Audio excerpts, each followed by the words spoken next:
What is up, fellow Reborn Knights? Welcome to episode 5 of the Knights of the Round Table. I'm your host, Judd. I am joined today by a co-host, Mr. No One. Hey, how's it going? And believe it or not, we have brought on one more person. He's going to be a regular host on the show along with us. Ninja, how you doing today, man? I'm doing fantastic. What's up, guys? And today's special guest is Matt Bishop. Hey, what's going on? Glad to be here.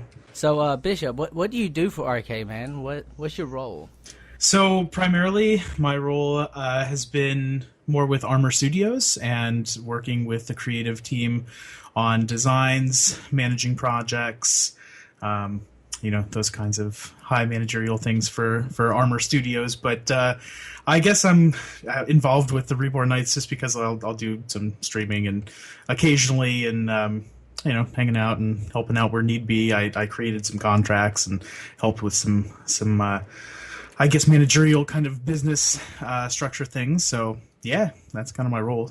So Armor Studios, let's say there is a outsider, somebody not in Reborn Knights. If they wanted to have you guys do some work for them, how would they go about doing that?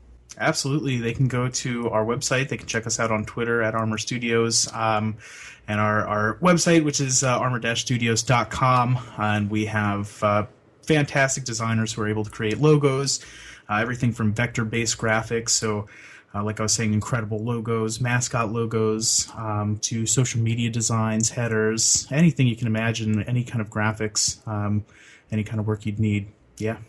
Awesome. Yeah, I've seen some of your guys' work. You guys do some really good work over there. Thank you. I appreciate that. But yeah, let's get in a little bit about the topics today. We have growth of gaming. Specifically Activision. Activision Blizzard, their earnings, like through the stock market and everything, are just going skyrocket. It's just crazy with the new esports prize pools and all that good stuff.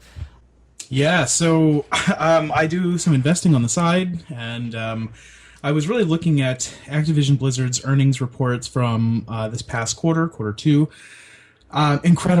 Incredible numbers, and especially in a kind of lackluster time for the gaming industry. Most of the time, the big gaming industry companies will put up bigger numbers towards the holiday season, November's, quarter 3, quarter 4, and they're really putting up big numbers, and a lot of people are pointing to Overwatch and the hype that was built around it and how big it has blown up, especially esports wise, and now it's getting picked up by ESL, and there's going to be an E-League style tournament through TBS for Overwatch. So there's a lot of hype going on still with their new intellectual property. But what I've noticed is that it appears to be Call of Duty that's actually driving a lot of what's going on growth-wise. And, especially because we've had competitive Call of Duty teams who have been fantastic and played in MLG and UMG tournaments across the country. I know that these tournaments are really starting to take off, and it seems like the competitive Call of Duty scene really is coming into its own at a time when a lot of games in their life cycles are kind of starting to phase out. So, I mean, Ninja, I know you've been to some recent events. I mean, what has the hype level been like there?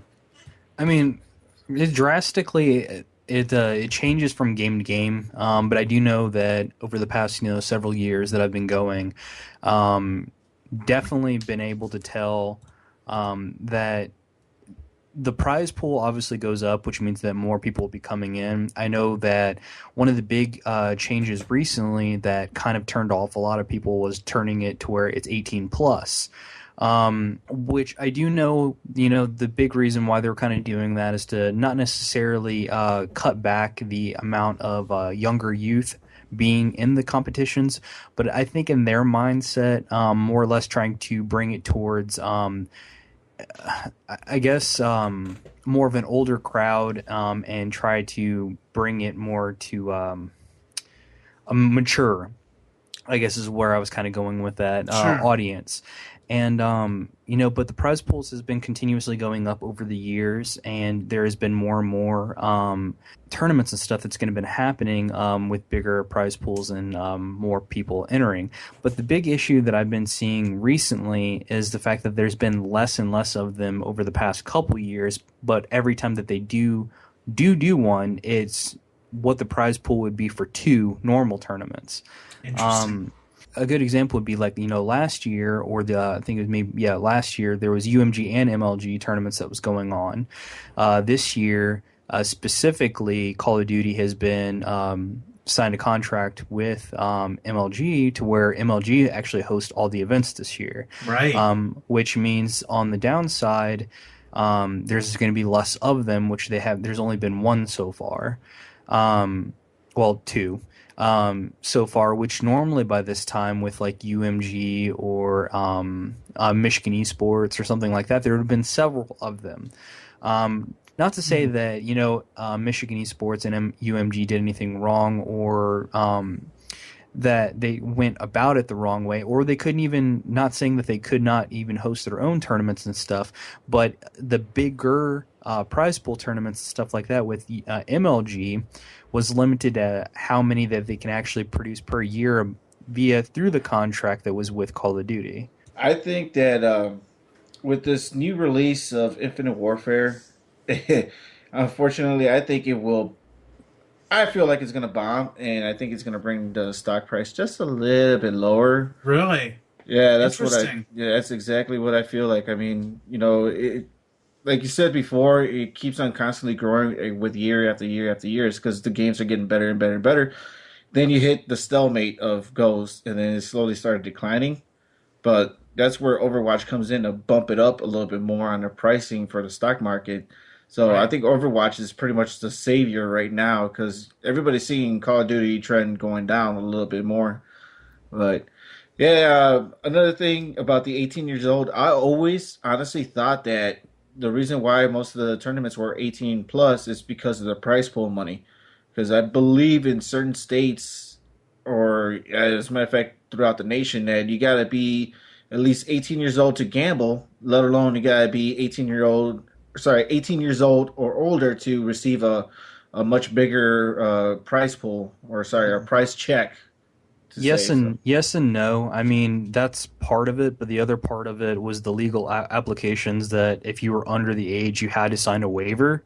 I think that one of the big turning points on why they ended up changing it was that there was several individuals at some of the events that lied about their age, that actually legal applications actually came towards the host that were hosting the tournament of parents trying to sue.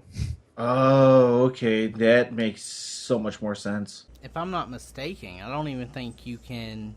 I think you have to be 18 plus to actually enter the venue itself unless you're accompanied by a guardian, if I'm not mistaken. Their last couple events, I'm not ragging on MLG. They do a fantastic job at, their production values and everything like that. But I do know that personally from, some of the events that I've been going to, they're hit or miss. What I mean by that is like some of them, not naming what event, because then that would be kind of pinpointing it down on everything. But some of the events that I went to, they didn't even check IDs and stuff when teams were signing in.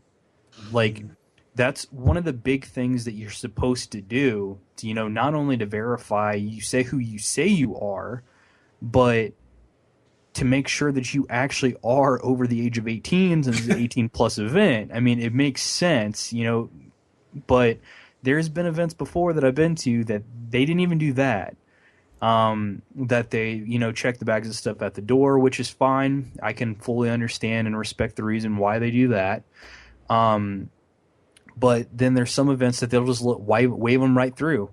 Yep. See, and this is the beauty of what's going on, I think, with just esports in general. There's a trend upwards in more structure, more organization, people who are really about organizing these tournaments and making sure that they're money makers, not only on the front end, but also they're taking care of their people on the back end. The people who participate in these tournaments and the prize pools make it worth it, sponsor money, et cetera, et cetera. So, I think it kind of goes on and on, especially when you have Activision Blizzard, who have basically bought out MLG.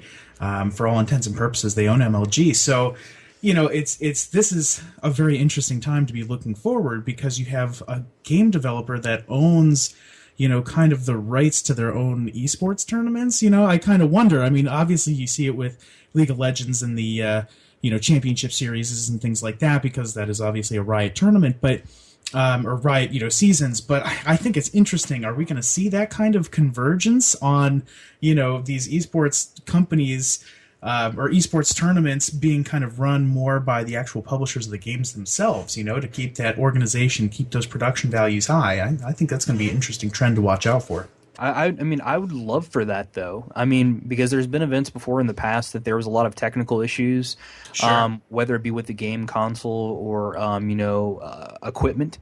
And having the actual game developers there, or, or just having somebody that's more knowledgeable about what's kind of going on with the actual, base game itself, they can troubleshoot there at the event to make sure that everything goes off without a hitch, instead of in the past where there wasn't anybody there that actually knew kind of what was going on, and it was trial and error, and then you're looking at a bracket being pushed back hour, 2 hours, 3 hours, that has happened before in the past, and then you have teams and stuff getting iced by just sitting there for long periods of time without playing. So I mean, I'd be ecstatic if that was the actual case, though, Alex.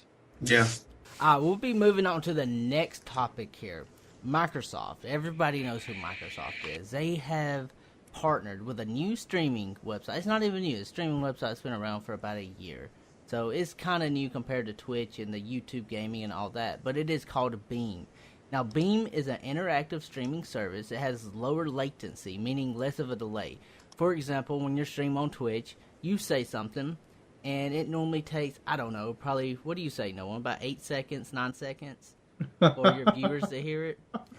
On Twitch or Beam? On Twitch. Usually about anywhere from 3 to 8 seconds. Yeah, somewhere along that. Well, Beam has actually taken and brought the latency way lower, supposedly. Like, I watched a few streams, and they was really low. But, I mean, basically, my question for you, Microsoft's partner with Beam, is could Beam actually be something that competes with Twitch? I don't know. I'm skeptical. I think that, all the specs and stuff are there of the possibility of it being great. But as we talked about briefly before, we ended up recording and stuff as well.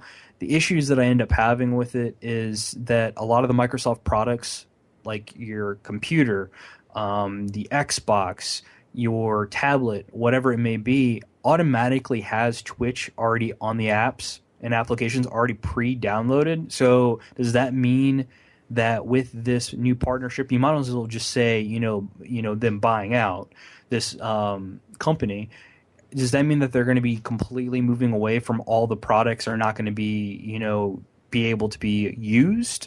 Or going to be sticking strictly to using Beam compared to Twitch? And I know that's going to kind of throw a lot of people off as well, because myself personally, and I know you guys, do as well, use the Twitch service. And I know that Beam, from what you guys have been telling me and a little research that I ended up doing, it seems great and everything, but everybody's already used to using Twitch. I'm hoping anyway that it's not going to get to this point that they're going to force people that have Microsoft products to use this Microsoft product because they have done it in the past. Yes. Yes. And forced integration to where people have to use this other product instead of using Twitch, which is going to throw a lot of people off and piss a lot of people off. And I'm hoping that doesn't happen, but as you guys just agreed, it has happened before in the past, and I'm wary about that. I mean, that's personally where I'm coming from regarding the entire topic. Yeah, and I think, it's a great point. And, Beam's kind of whole, their little one-liner is gamifying streaming, and so making it more interactive and, kind of that gamification element for the actual people who are interacting with the stream. I know I saw some kind of interesting streams with Minecraft that were very, very interactive. Very different than kind of what I'm used to on Twitch. And to speak on your point, Ninja, I could very much see Microsoft doing something where they kind of force this integration and strong-arm people. Twitch is the kind of 800-pound gorilla in the room. They're the king of streaming, no question, from Hitbox and Azubu. I mean, that's all kind of, fallen by the wayside. Twitch has really taken off, and especially since they were acquired by Amazon a couple years back. So, I agree. Is this going to be a problem? I mean, are we going to see something where, I think the streaming features on Xbox One are fantastic, how they allow you to stream directly to Twitch just from your Xbox One. That's a spectacular feature that's built in. Are we going to lose that? I think probably. And that's very unfortunate. Well, when I go to Beam, though, okay, I'm a fellow streamer. No one's a fellow streamer. We both stream quite consistently. When I think of a streaming website, there's two aspects I look at it. I look at it from a viewer standpoint and from a streamer standpoint. Now, how easy is this for a streamer to use, And right before we did this podcast, I was in a Skype call with Noah. We was talking a little bit, just about life and stuff, and he wanted to try this Beam out, right? And no one streamed on Beam. What'd you stream? About an hour? Yeah, roughly about an hour. Looking at it from a streamer standpoint and not a viewer standpoint, what did you think of Beam itself? I got super confused right away. I couldn't find my chat. I didn't know where the chat was at all. Like you could even ask Judd. I was asking Judd. I'm like, is anybody else talking in the chat? Because I absolutely have no idea what's going on. And luckily enough, Judd was like, no, I'm the only one that typed anything in. Can't find anything. It's hard to set up. It's hard to just look at your chat to see your stats and everything like that. I mean, it looks great. I believe it was in HD, wasn't it? It was in 720p. Which is really nice, especially for a non-partner channel, which is really good. And problem is, again, it was just super confusing. Like I didn't know what to do, where to put anything at, because I was over here clicking buttons left and right because I couldn't find anything. The navigation is just terrible, like absolutely terrible. But, I'm sure once I get used to it, I could be able to handle it. Problem is, for a first-time streamer on this website, I was completely lost. I was just going off, whatever I could possibly click on and see what works and what doesn't. Well, the issue I seen with it is their biggest selling point is the less latency, no delay. Right. But with no one stream, I was watching his stream and we did a few testing. Ain't nobody it was his first time streaming. No one was watching. We're just doing a little bit of testing here. It was a 19-second delay from the time I would say something to the time I'd hear it back on the on the streaming service. So I mean, I understand less latency, but that's going to be your selling point there, because to me that is Beam's biggest selling point, and that and the interactive stuff. But you got to make it easier for the streamers to make it less latency, because we sat there for 15 minutes trying to go through his settings to figure out why there was such a big delay. 19 seconds is a very big delay. That's something. 19 seconds is a delay that you would put if you're a competitive Call of Duty player, so no one can screen watch. How long has Beam been around? Beam has been around for roughly a year. Now, these facts are not 100%. I was talking to a streamer whenever I was researching the website itself. I sat in somebody's stream. I asked him a little bit about the streaming service, what he thought of it, and he said it's been around roughly a year. So the facts are not 100%. That's just hearsay, but it's been around about a year. Well, the reason why I even ask is because I can see where you're coming from on it being new to you, but my comment that I was going to end up saying before was that it might be hard now, but I mean, who's to say the same thing happened whenever you first started Twitch as well?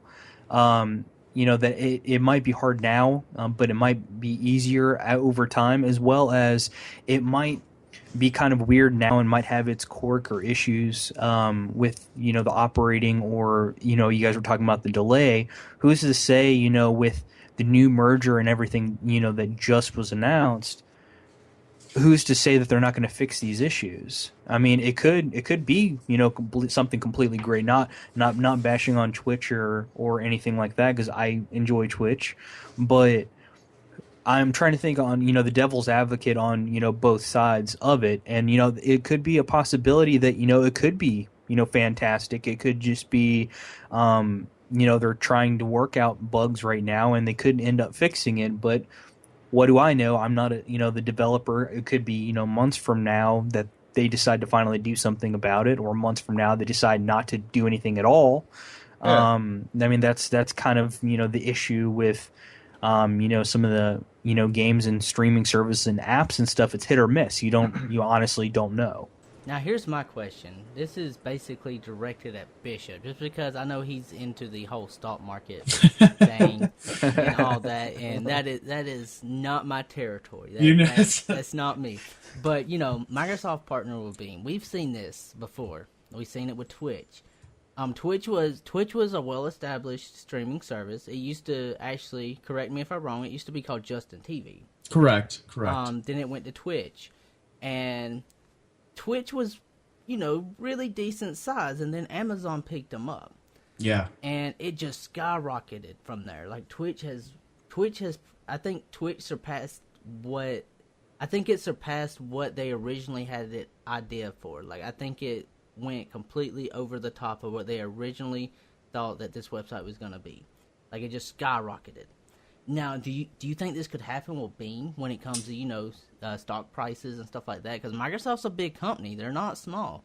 Right. No, and this is a great question. First off, Microsoft had really kind of suffered since the end of the dot-com bubble in the late 90s. Their stock price falling as low as, I want to say it was like in the mid to high teens, so 17, 18, 19 in 2009. So back now, their stock price is up to about $58 per share, which is actually about where they were at the end of the 90s. So Microsoft has had a big kind of upswing throughout the last decade and a half of really kind of getting back to their former glory and regaining a lot of ground that they had lost. Now, with Twitch, you're exactly right. When Justin TV started, it was very kind of catch as catch can. It was not very organized. It was kind of living on a dream. There was this whole idea of, well, how do we monetize? How do we actually turn this into money? Because you're talking about a streaming service. That's a lot of bandwidth that you're going to be eating up for internet costs and transmission and all those kinds of things. So over the years they just kept building, and really by having kind of this grassroots campaign with a lot of professional teams, a lot of professional Call of Duty players, people really hopping on the bandwagon. It's made quite the following, and when Amazon bought them for, by the way, $1 billion, whoa, that's a lot of money. They were already established as really kind of the king of streaming games. So I think that Beam could very well make an impact depending on how it's worked. So, I think that's incredible feedback to say that, yeah, the user interface kind of clunky, kind of odd, doesn't make a whole lot of sense for streamers. My question is, if it's that way and it's that complicated for streamers to be able to participate in their platform, what are they really going to be looking at for viewer participation? Is it going to be that much easier for the viewer to enjoy? I mean, Twitch is about as straightforward as it gets. Twitch.tv, bang, you're already watching something that's been a featured channel on their homepage. So, it kind of makes me wonder if you get too complex, the general public, they're going to check out after a while. A lot of the hardcore viewers, of course, I think will still be involved in the streams and still watching their favorite streamers. So, for example, if their favorite streamers jump ship from Twitch or Hitbox or something like that and move to Beam, I think they'll pull a significant following, and that's something that Microsoft really needs to look to do with getting Beam started. But yeah, I'm curious. I'm hesitant. I don't know if this is really how this is going to affect investor confidence in what Microsoft has been doing the past year. But I can tell you that especially with how console sales have been going recently, I think anything that Microsoft could do to kind of entice a little bit more of participation and getting involved into the esports scene and having some kind of serious integration, I don't know, maybe it's not the worst thing for them. But I hope that they get it better together. And no one, I'm really appreciative of that feedback. That's very interesting. Good information. Yeah, I mean, even as when I was checking it out, trying to do a little bit more research on it, it wasn't that bad as a viewer to find a stream at all whatsoever. So, I mean, they could, categorize it a little bit better. But other than that, I mean, their feature homepage, I mean, they had tons of streamers on there. and it wasn't all that bad to just click on it and boom, you're already in the chat, you're watching the video. So it's pretty easy, kind of like how Twitch is. Okay. And you know how you were saying like how's Microsoft going to try to build this up and whatnot. All Microsoft really has to do is contact these big time professional players from any of the games out there, and all that you have to do is just sign up a contract, offer them tons of money to go stream at this website exclusively, and the people will follow. Yeah. I mean, yes and no. I mean, I agree, but tying into what both of you were just saying, if you're having a hard time with using the streaming service and you've streamed before, how is it going to work for an average Joe person, to come over and actually end up setting everything up and have as much complications and stuff as you are? It's going to turn a lot of people away. It's going to turn a lot of streamers away. It's not going to turn a lot of viewers away. That's the thing. As a viewer, it was easy for me to go into somebody's chat because when I streamed on Hitbox, I had a couple of my followers from Twitch go over to Hitbox just to check it out because I wanted them to watch HD footage, not SD footage, because I wasn't partner. I'm not partnered with Twitch, so I'm not going to get that HD. So I asked them, come follow the link. They did, and they said they had a hard time, trying to stick around the Hitbox because it was just so bland. It wasn't up to their standards. The thing is, when I was checking out Beam, it almost pretty much reminded me of Twitch, like Twitch in night mode. Everything was just a little bit darker, but it's easy to chat. It's easy to, send out emotes. But the cool thing about Beam is you earn points watching, anybody stream or, anybody that streams and you're in there, you earn points and XP, which is really weird. I never thought of that. Oh, I mean, like, what do you use the XP and points for? Whatever the streamer sets up. So say like if I was a big time streamer, I could set up, it's going to cost you 5 sparks to send an emote, or, 5 sparks to do this, to, tell me what to do in the game. That's the whole. That's pretty cool. Well, That's the whole interactive part that I thought was actually really cool too. At first, I thought it was like, oh man, they're the viewers are controlling the game. What's the point of having a streamer there? Yeah. But now I'm starting to get a little bit more used to it. I'm thinking I'm like, oh, okay. I was seeing somebody stream. They were like, okay, for 20 sparks, you could, tell me where to go, or what weapon to use. For 10 sparks, you could, send out these type of emotes. You get like a certain select emote. So it's kind of like, how Twitch has their subscription base. So does Beam. Beam does the same thing. So they have their own exclusive things. I mean, is it free? Is it free to earn points, or do you actually? Yeah, literally. That's pretty dope. Well, the thing about Beam is, if you have ad blocker on, they pick it up right off the bat, and you earn more points if you turn your ad blockers off, which is very good for people who plan on doing this for a living. Because if I have ad blocker on, that guy that I'm watching, whenever he tries to show that ad, I'm not going to be getting that ad. Okay, because I have the ad blocker on. But with this, it actually encourages people to disable their ad blocker, so it does give that streamer more revenue in his pocket, because that's another view on his ad. So I think that's a very, very good thing there. And as well with the points, you can actually save up your points and buy their equivalent to Turbo. Like, how Twitch has Twitch Turbo? Yeah. If you get enough points, you can actually redeem them for that 1 month of Turbo, or what have you. Like, it's a very good system that they have there. And not only is it something good for the streamer, but it's good for keeping viewer retention. And what I mean by retention is keeping people in there a little bit longer, because maybe they want to get to level 5. We're all gamers. We're all gamers on this website. Oh, yeah. I mean, we're all about getting the XP. I mean, and that's what they've basically put into the website. It's a very good design when it comes to that aspect, and I really did enjoy that part. I'm sorry to cut you off, no one. I just wanted to get that out there. I didn't know if you could actually that is look pretty up. cool, though. Yeah, speaking of which, I'm level 6 right now. Gamers, right?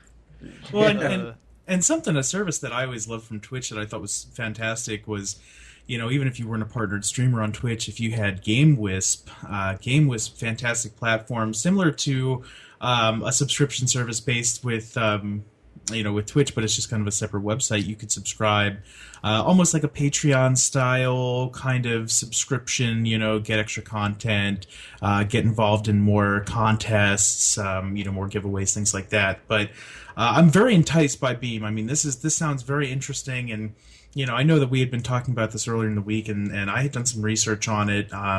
And I'm very curious to see where this goes, and no one, I'll definitely watch your streams on there for sure. Thank you. I'm there. Just link me. I'm lazy. Right.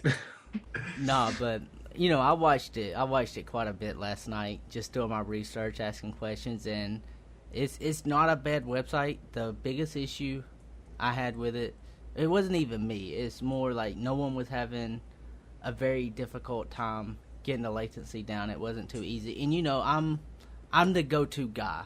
Like, all the friends, every time they have issues with their computers or they have issues with their stream, I'm always the person they go to. And honestly, like, I didn't know what to tell them. I mean, I tried to give them like everything it could be. Like, we went through his upload. He had good upload speeds. We went through his bit rate, and honestly, that was the biggest issue I seen. Just the fact that I mean, I don't mean to, like, I'm not trying to be cocky here or anything, but these kind of things I know a lot about, and I wasn't able to help him there. And yeah. I don't know if it was something like maybe we mislooked on his, he was using OBS, which is what most streamers use. Certainly. So I don't know if it was something there, or, I mean, honestly, that's the issue with Beam. That's the only issue I could find. Besides that, it is from the viewer point, it's a magnificent website. It's good. The only problem is low traffic.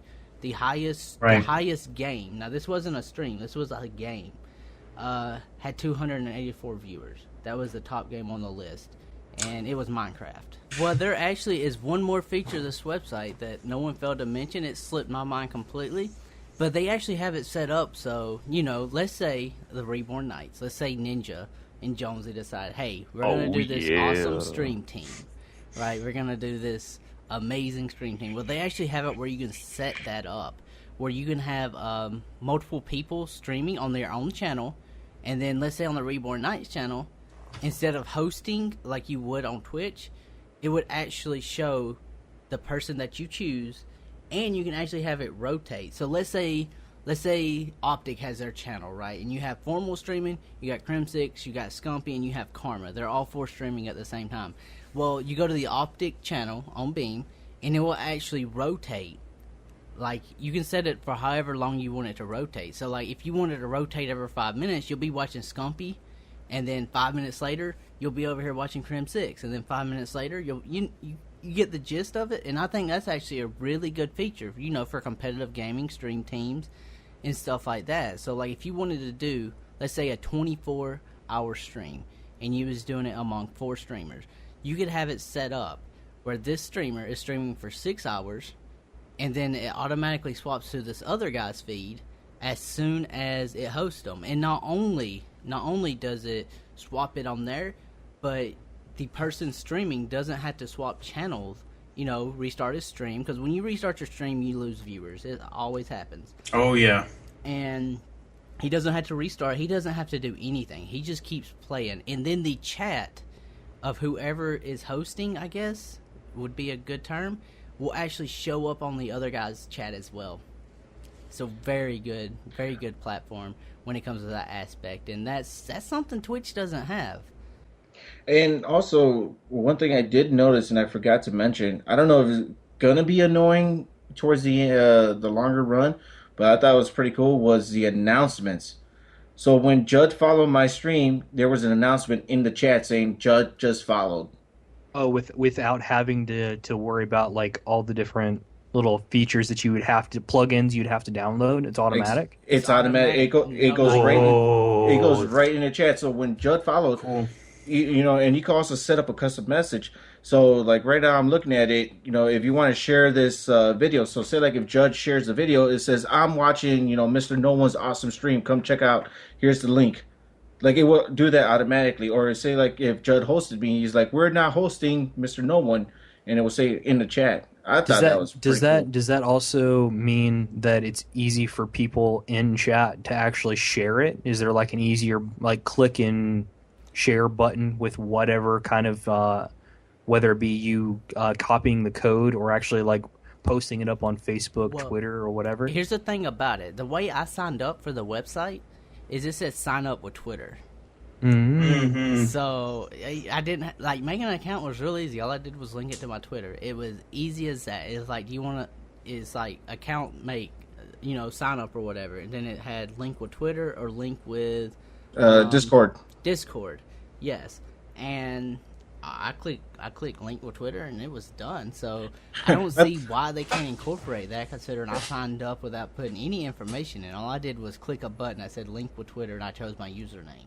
Yeah, I think Judd was more excited at the fact that he actually got his name. Yeah, I was. I It's got a JUDD. Well, because what I was meaning was like, a good example would be like YouTube, on how you have the option whenever you end up clicking share, it gives you like 90 options on how you want to share it. Do you want to auto post it? Do you just want to copy it? Do you want to email it? Twitch doesn't. I mean, it does kind of have some of those options, but like you the only real like big one that it ends up giving you is copying the code or copying the stream. I mean, that's fine and everything, but I want auto share. That would be nice. I think Twitch does have it. You got to go into your settings and set it up that way. So whenever you go live, there's going to be a tweet sent out through your. Well, what I was meaning was like for viewers. Yeah, for viewers. Yeah, viewers. Yeah, I believe so. All you got to do, you probably have to just click on the Twitter logo. I mean, I don't know when it comes to that. I don't think Twitch actually has a way. Like what he's talking about is like you can actually set it up. Like I have it set up on my YouTube, where if I click that thumbs up button to like your video, it automatically sends it to Twitter. It automatically says I liked the video, and then it gives a link. I think that's kind of like what Ninja's talking about. No one. Yeah, like that you can auto share it to whatever you want to link it up to, or if you want to like actually tweet out or share the stream that you're doing, it's easy as a click, and you can share it on whatever media as a matter of fact. Yeah, as a matter of fact, I'm actually doing that right now. I just click on there's an option on the page, so I just clicked on some monster cat.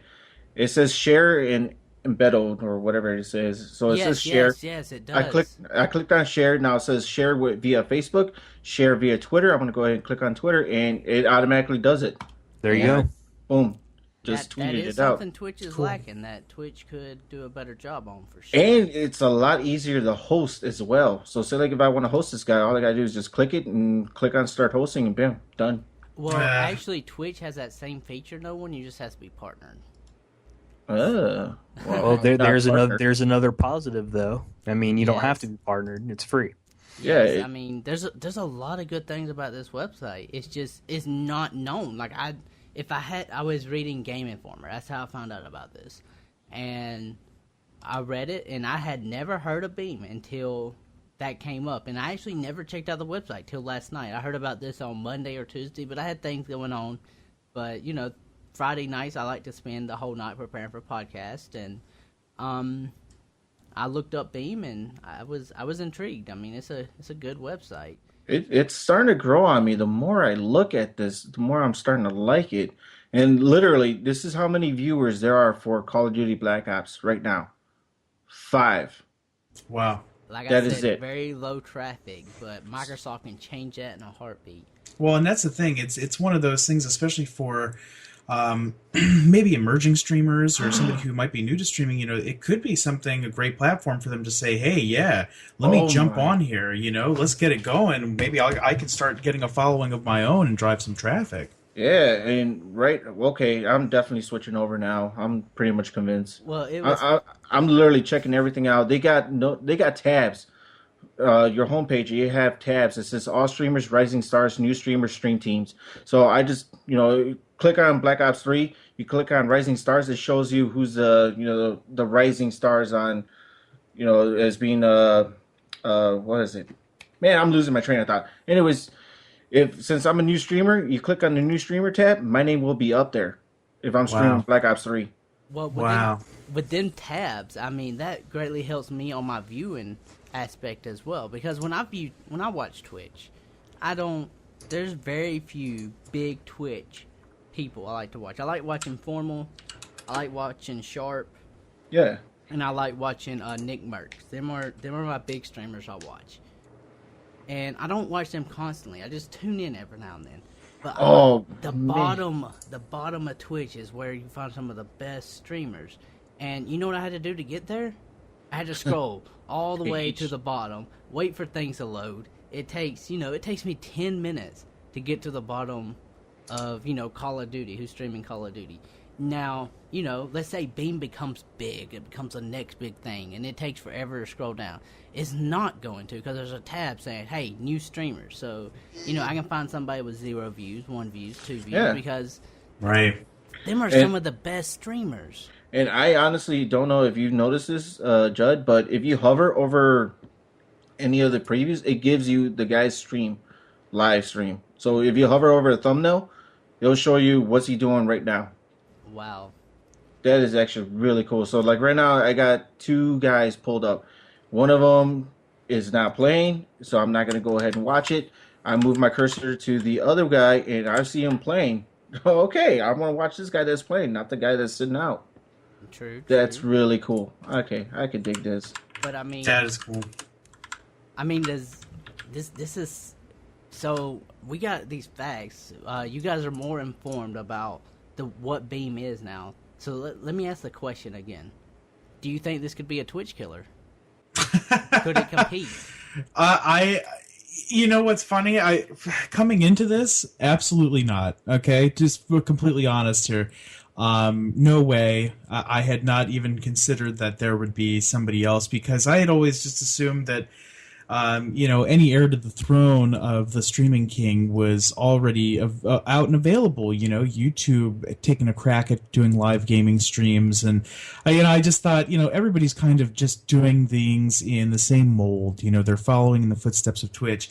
This genuinely seems like a different situation. It seems like a very, very different platform.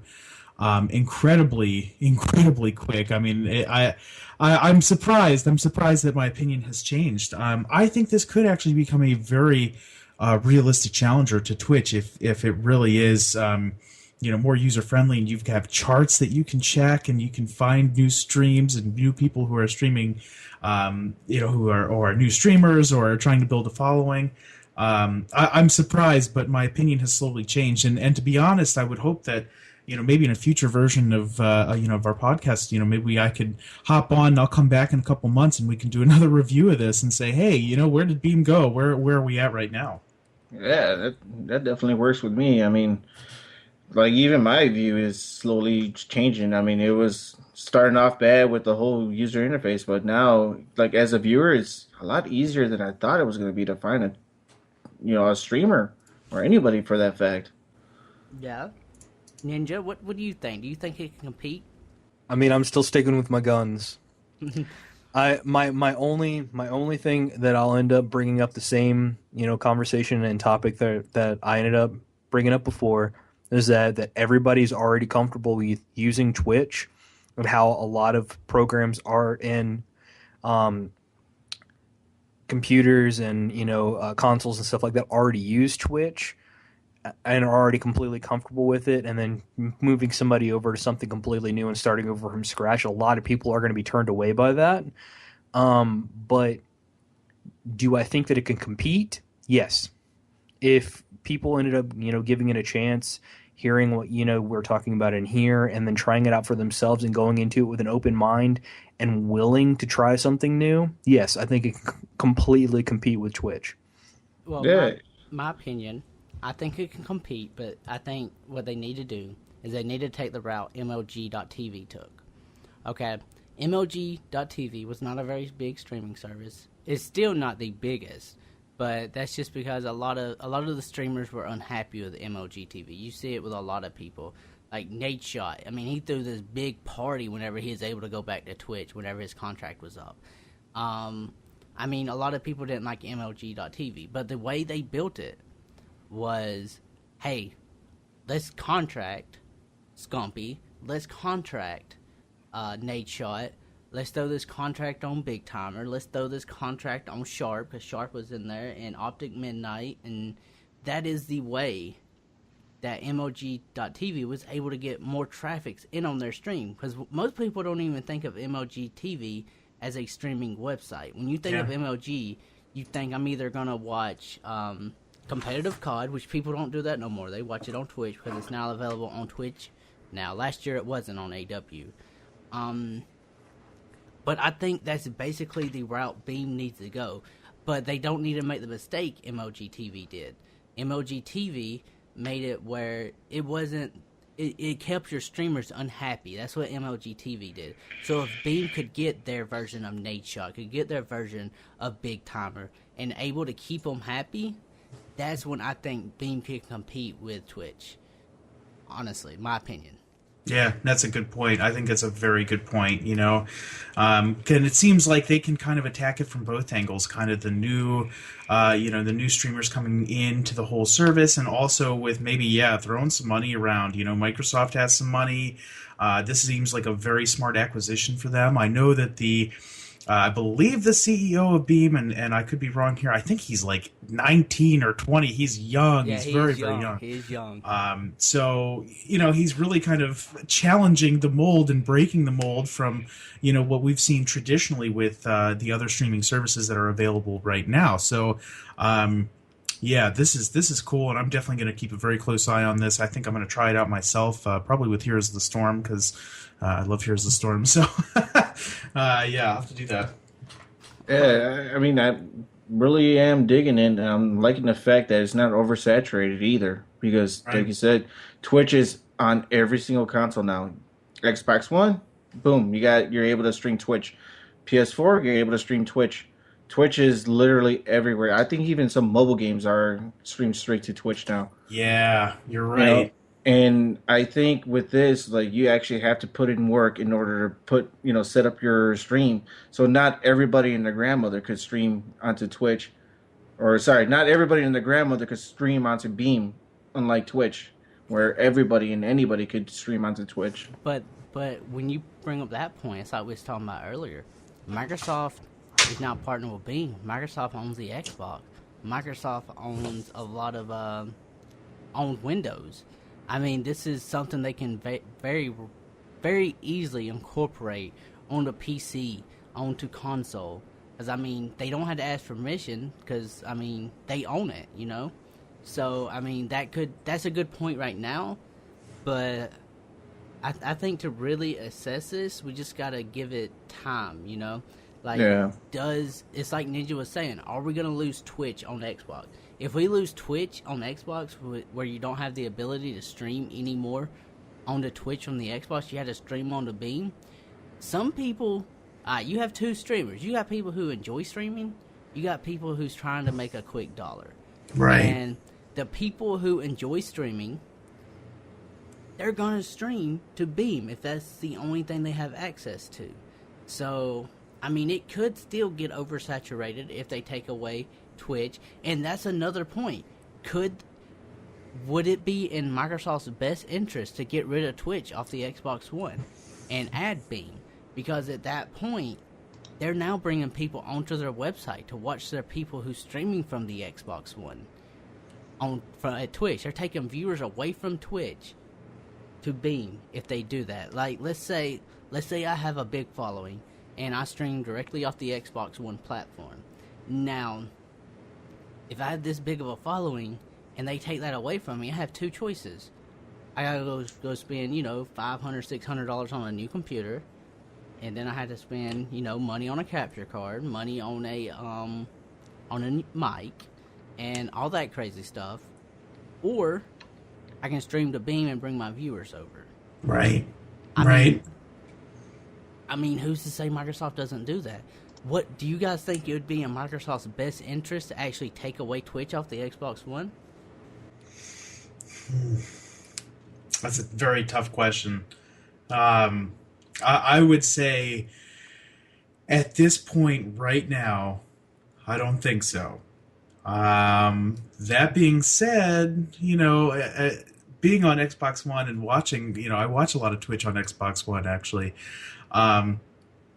How it's set up on Xbox One is pretty fantastic. I really like the user interface. I think it's pretty easy. So, but at the same time, really, you're looking at a way to kick off and really kickstart a big time growth with, Beam and getting their new platform involved on Xbox One. Yeah, I think actually maybe it's not their worst idea to really make a stand right now. And show, hey, we're gonna really, push this service that we actually own. I don't know what Microsoft could do with that legally, but I mean, there's a way for Microsoft to do it, Definitely. What do you think, Ninja? What's your thoughts on that? I mean, I don't know. I'm torn again. I don't think it'd be a smart move in the fact that you guys ended up pointing out a really, really good point earlier that a lot of games are already affiliated with Twitch. Right. So if you're taking, that ability away, and forcing people to migrate over to using a new app and a new program, I'm just worried more about the legal applications of it. If it's going to create a rebuttal or a big, issue with these, game developers, and the possibility of, them losing out hundreds and hundreds and like thousands or millions of dollars by them making that decision. Yeah, good point. Good point. Like I said, I don't really know anything legally. I'm just looking at it from a gamer point and a growth point. Right. No one. What's your thoughts, man? I just got to give it a chance. I mean, Twitch is obviously the monster, and I don't think that Microsoft is gonna pull Twitch out of their Xboxes and out of the PCs and whatnot. I think they're just gonna leave it as it is and try to promote Beam just as its own entity, not trying to force it on anybody. I mean, the only thing I could see them do is just obviously make applications on smartphones so you can watch it on your smartphone. Yeah, I mean, they could still, PlayStation does it. You can stream directly from your PlayStation to Twitch or to YouTube. That's something Xbox lacks. Right. But if Xbox gave that option to stream to Beam as well as Twitch, which I think would be in the best interest, give you both options to stream to. I mean, I wouldn't be happy about it because from the point no one goes, Twitch, ever since the Xbox One and PlayStation has been released and you've had the ability to stream, it's oversaturated Twitch. It really has. And I mean, it doesn't really bother me too much from a growth point because I stream to have fun. I have a blast streaming. It is, it's fun to have people interact with you. It's fun to, talk to different people, make new friends. But I mean, if they had it where you can stream to both platforms, people will realize like, oh, I can stream to Beam, I can stream to Twitch, I can stream to Beam. What is Beam? And then bam, you got someone over there. Now you brought them in. Now Beam has the opportunity to keep them to stay. Does that make sense? Yeah. Kinda? No, definitely. That makes a lot of sense. I think it does. So I mean, I think that'd probably be Microsoft's biggest point right there. Like the best thing for Microsoft was to give you the option to stream to Beam as well as Twitch, and I mean that could be a game changer because I checked out Beam because I was wondering what Beam was because I had never heard of them, and I don't think any of us actually ever heard of Beam until I mentioned it as a topic for the podcast. Have you guys ever heard of this or? Nope. Yeah, no, not at all. I mean, now Microsoft's partnering with them. And, Microsoft just partnered with them. The time this goes up, it's been a week.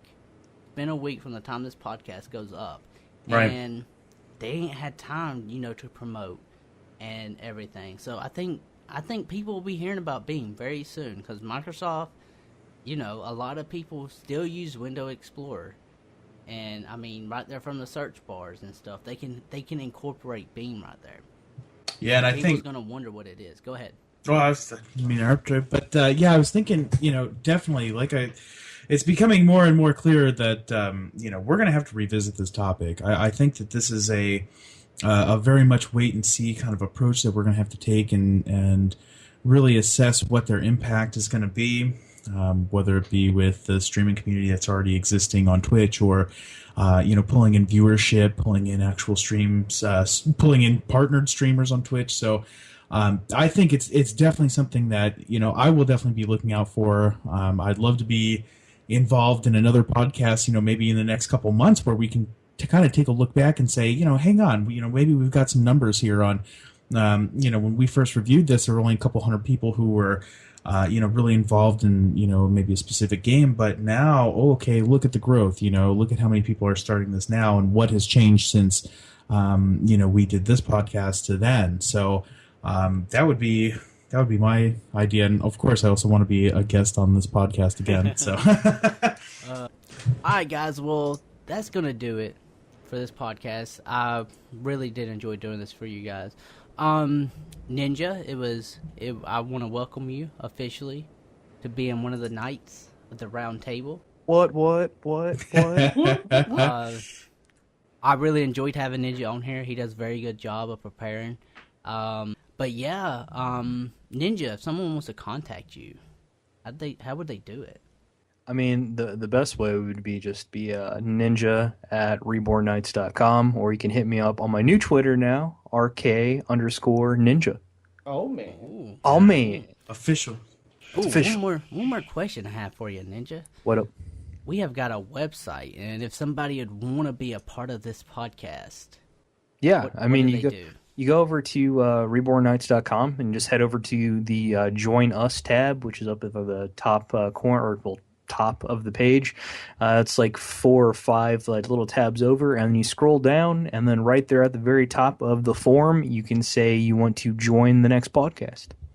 Awesome. And let's cut it over here to no one. What's up? How are they gonna watch your stream, man? How are they gonna check out your videos?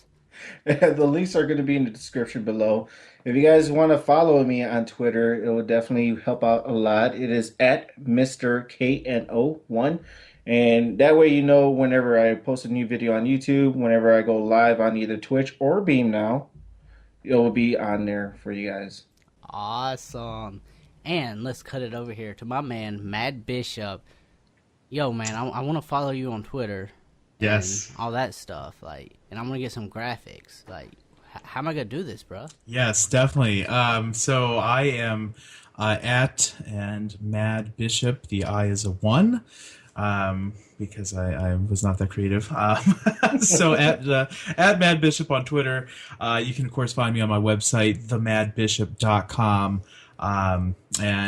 You can always email me, mgmt@themadbishop.com, if you'd like to get in touch with me, of course. But of course, for Armor Studios, all of your graphic design needs, head on over to armor-studios.com, and we'll get you hooked up with whatever you need. Just fill out the form, contact us, and we'll get you going. And I'm so excited to be a part of this podcast, and to be a guest on here. This was a lot of fun, a lot of great discussion, a lot of great topics here. Very enlightening. I learned a lot. So I really appreciate it, Judd, and No One, and of course Ninja. So thank you guys. No problem, man. Well, all the links will be in the description below. But with that being said, I hope you guys will come back next Tuesday for the next podcast. And don't forget, we have got a new shop set up on the Reborn Knights website. There will be a link to that in the description as well. In the description, there'll be links to everybody's social media and Ninja's email, all that stuff. You guys check them out. And until next Tuesday, peace.